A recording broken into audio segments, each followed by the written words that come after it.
Welcome to Geeta's Bhakti Geetam, one day one slogam, Srimad Mahabhagavatam, 732nd day.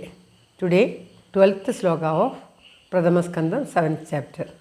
For details, please see the description box. Geeta's Bhakti Geetam, ഒരു ദിവസം ഒരു ശ്ലോകം, ശ്രീമദ് മഹാഭാഗവതം. ഇന്ന് 732 ദിവസം, പ്രഥമസ്കന്ധത്തിലെ 7ാമത്തെ അധ്യായത്തിലെ 12ാമത്തെ ശ്ലോകം. ഓം ശ്രീകൃഷ്ണ പരമാത്മനേ നമഃ. ഓം നമോ ഭഗവതേ വാസുദേവായ. ഓം ശ്രീകൃഷ്ണ പരമാത്മനേ നമഃ. ഹരിശ്രീ ഗണപതയേ നമഃ. അവിഘ്നമസ്തു ശ്രീ ഗുരുഭ്യോ നമഃ. ഓം തത്സത്. കൃഷ്ണം നാരായണം വന്ദേ, കൃഷ്ണം വന്ദേ വ്രജപ്രിയം, കൃഷ്ണം ദ്വൈപായനം വന്ദേ, കൃഷ്ണം വന്ദേ പൃഥാസുതം.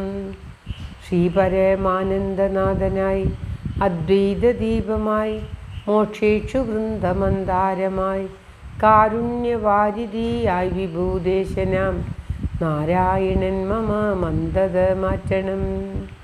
ഓം തത്സത്. ഓം. ശ്രീമദ് മഹാഭാഗവതം പ്രഥമസ്കന്ധത്തിലെ 7ാമത്തെ അധ്യായത്തിലെ 12ാമത്തെ ശ്ലോകം. പരീക്ഷിതോദരാജർഷീർ ജന്മകർമ്മ വിലായനം, സംസ്ഥാം ച പാണ്ഡുപുത്രാണാം പക്ഷേ കൃഷ്ണകഥോദയം. ഓം തത്സത്. പരീക്ഷിതോദരാജർഷീർ ജന്മകർമ്മ വിലായനം, സംസ്ഥാം ച പാണ്ഡുപുത്രാണാം പക്ഷേ കൃഷ്ണകഥോദയം. ഓം തത്സത്. പദം പിരിക്കേണ്ടത് പരീക്ഷിത രാജർഷേ ജന്മകർമ്മ വിലായനം, സംസ്ഥാം ച പാണ്ഡുപുത്രാണാം വക്ഷ്യേ കൃഷ്ണകഥോദയം. പ്രകാരമാണ് പദം പിരിക്കേണ്ടത്. പരീക്ഷിത രാജർഷി, രാജർഷിയെ പരീക്ഷിത, രാജർഷിയായ പരീക്ഷിത്തിൻ്റെ ജന്മകർമ്മ വിലായനം, ജന്മം കർമ്മം മുക്തി എന്നിവയെയും, പാണ്ഡുപുത്രാണാം പാണ്ഡവന്മാരുടെ, സംസ്ഥാം ച മഹാപ്രസ്ഥാനത്തെയും, കൃഷ്ണകഥോദയം കൃഷ്ണൻ്റെ കഥയുടെ ഉൽപ്പത്തിക്ക് കാരണമായ വിധം വക്ഷ്യേ പറയുന്നേ. സൂതൻ ശൗനകാദികളോട് പറയുന്നതാണ് നാം പാരായണം ചെയ്തുകൊണ്ടിരിക്കുന്നത്. ശൗനകാദികൾ എന്തിനായിട്ടാണ് ശ്രീ ശുകബ്രഹ്മർഷി ഇപ്രകാരം, എല്ലാം അറിയുന്ന ശ്രീ ശുകബ്രഹ്മർഷി ഇപ്രകാരം ഈ ശ്രീമദ് മഹാഭാഗവതം തൻ്റെ അച്ഛൻ്റെ അടുത്തു നിന്നും പഠിച്ചത് എന്ന് ചോദിച്ചതിന് മറുപടിയായിട്ട് സൂതൻ പറയുന്നതാണ് നാം കഴിഞ്ഞ 2-3 ശ്ലോകങ്ങളിലായിട്ട് പാരായണം ചെയ്യുന്നത്. അപ്പോൾ അത് പറഞ്ഞിട്ട് പറയുകയാണ്, ശ്രീകൃഷ്ണ കഥാപ്രസ്താവത്തിന് കാരണമായിട്ടുള്ള രാജർഷിയായിട്ടുള്ള പരീക്ഷിത്തിൻ്റെ ഉൽപ്പത്തി, പ്രവൃത്തി, മോക്ഷപ്രാപ്തി ഇവയെയും പാണ്ഡവന്മാരുടെ മഹാപ്രസ്ഥാനത്തെയും ഞാൻ പറയാം.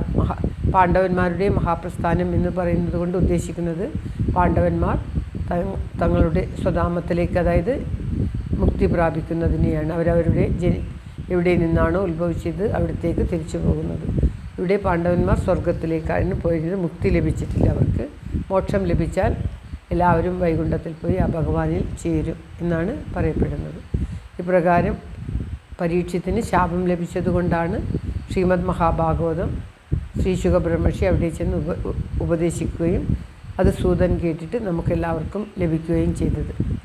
ഇപ്രകാരം ഈ ശ്രീമദ് മഹാഭാഗവതം ശ്രീകൃഷ്ണ ഭഗവാന്റെ കഥ പറയാൻ കാരണമായിട്ടുള്ള ഈ കഥയുടെ ഉൽപ്പത്തിയായിട്ടുള്ള പരീക്ഷിത്തിൻ്റെ, അതാണ് പരീക്ഷിതിനാൽ പരീക്ഷിത്തിൻ്റെ ജന്മം കർമ്മം മുക്തി. ജന്മം എടുക്കുമ്പോഴേ ശ്രീകൃഷ്ണ ഭഗവാൻ ഒരു ചെറിയ വിരലിൻ്റെ രൂപത്തിൽ ഉത്തരയുടെ ഗർഭത്തിൽ പ്രവേശിച്ചിട്ട് അത്ഭുതകരമായ ജന്മമാണ് പരീക്ഷിത്തിൻ്റേത്. കർമ്മവും വളരെ ശ്രേയസ്കരമായിരുന്നു. ഒടുവിൽ ഇങ്ങനെയൊരു ശാപം, 7 ദിവസം കൊണ്ട് മരിക്കും എന്നൊരു ശാപം ലഭിക്കുകയും ആ ശാപം കൊണ്ട് മരിക്കും. അതുകൊണ്ട് ഗംഗാതീരത്ത് പോയി തപസ്സനുഷ്ഠിക്കുവാൻ പോയ പരീക്ഷിത്തിൻ്റെ മുന്നിൽ ശ്രീ ശുകബ്രഹ്മർഷി എത്തിപ്പെടുകയും തൻ്റെ അച്ഛൻ തനിക്ക് പറഞ്ഞു തന്ന ശ്രീമദ് മഹാഭാഗവതം ഉപദേശിക്കുകയും ചെയ്യുന്നതാണ് ശ്രീമദ് മഹാഭാഗവതത്തിൻ്റെ ഉള്ളടക്കം. ആ ശ്രീകൃഷ്ണ കഥയും മറ്റുള്ള ഭഗവാന്റെ എല്ലാ കഥകളും ഈ പരീക്ഷത്തിന് പറഞ്ഞു കൊടുക്കുകയും പരീക്ഷത്ത് 7 ദിവസത്തിൻ്റെ ഒടുവിൽ വരുന്നതിന് മുന്നേ തന്നെ മരണത്തിൽ നിന്ന് മുക്തി നേടി സാക്ഷാത്കാരം ലഭിക്കുന്നതുമാണ്. അപ്രകാരം ഈ ശ്രീമദ് മഹാഭാഗവതം ആര് കേൾക്കുന്നുവോ അവർക്കെല്ലാം മരണത്തിന് കീഴടങ്ങുന്നതിന് മുൻപേ തന്നെ മരണത്തെ കീഴടക്കാൻ പറ്റും എന്നുള്ളതാണ് ഇതിൻ്റെ മഹാത്മ്യം. ശ്രീമദ് മഹാഭാഗവതത്തിൻ്റെ മഹാത്മ്യം